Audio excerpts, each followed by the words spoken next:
Hi, in this video we're going to show how you can use your Hovercam as an option when you're recording a video using Screencastify. So let's get started. First thing we have to do is find Screencastify. Screencastify is a Chrome extension that the district pays for, so we have unlimited recording and we have a lot of really cool features with Screencastify.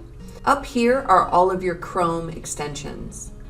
And notice I don't see the icon for Screencastify. If you don't see it, it might be hidden here in the extensions. So this little black puzzle piece, you want to click on that, and that'll bring up all of your extensions. The ones that are pinned are the ones that I can see up here.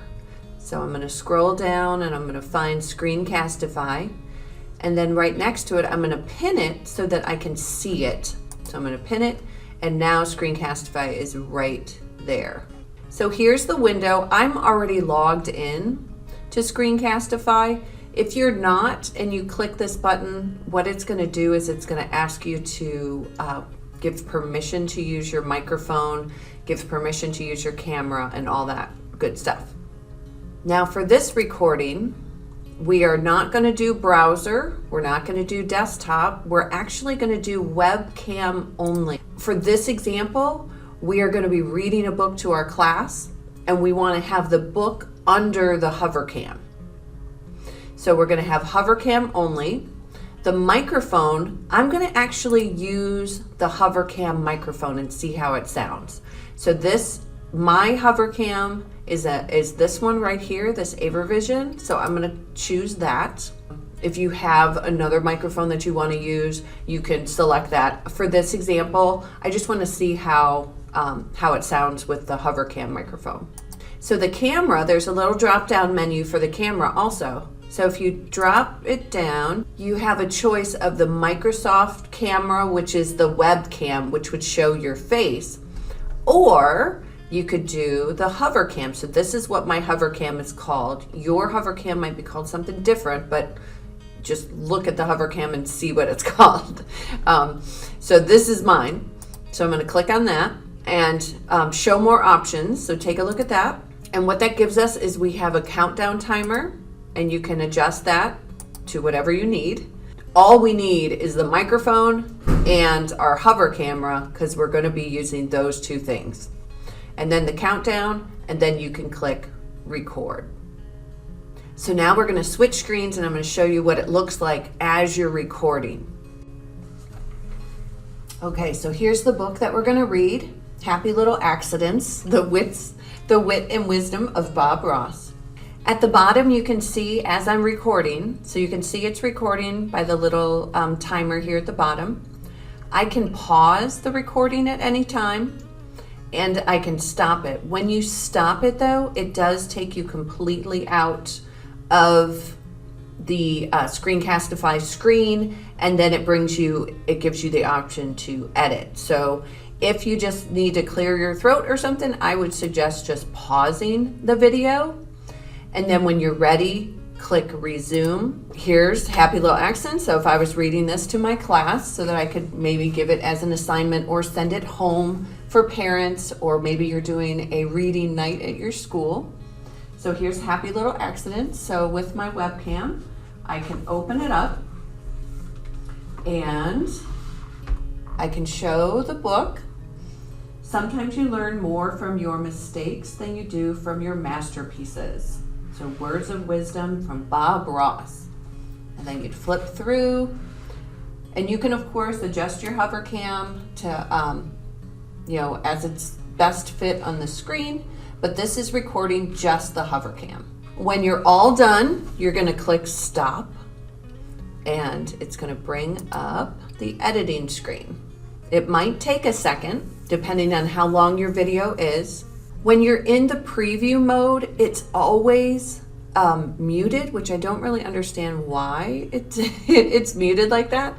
But it is, so you will need to click to unmute. So when I click to unmute, then I can listen to it, obviously, and see, how it sounds with the Hovercam microphone. Stop it. When you stop it though, it does take you completely out of So after your video and after you unmute it, you can preview the video. You can move this little dot forward in the video. And the sound, it sounds pretty good. So I'm happy with the sound, so I'm not going to redo it with my other microphone. The first thing you want to do though is you want to name it. So the default name is called Untitled March 23rd, 2022 at 9:44 a.m. I want to name this, so I'm going to call it Happy Little Accidents. So if you're recording this for a reading night at your school, you probably want to rename it, maybe the name of the book and your name, or maybe instead of Sara Hoffman, you put Miss Hoffman. So that's important. And then you need to copy the shared link. Before you can copy and share the link to your video where you read your book, you need to open up the sharing settings and make sure that people can actually watch it. When you record a video, the default is that it is private only to you. So we just need to open up the sharing settings, just like you do in your Google Docs when you share things. We just need to open that up. So I'm going to click on this, and it's going to bring up this window, and it's going to ask who can access this video. I'm going to click on the little shark tooth right here, and I'm going to say anyone with the link can view.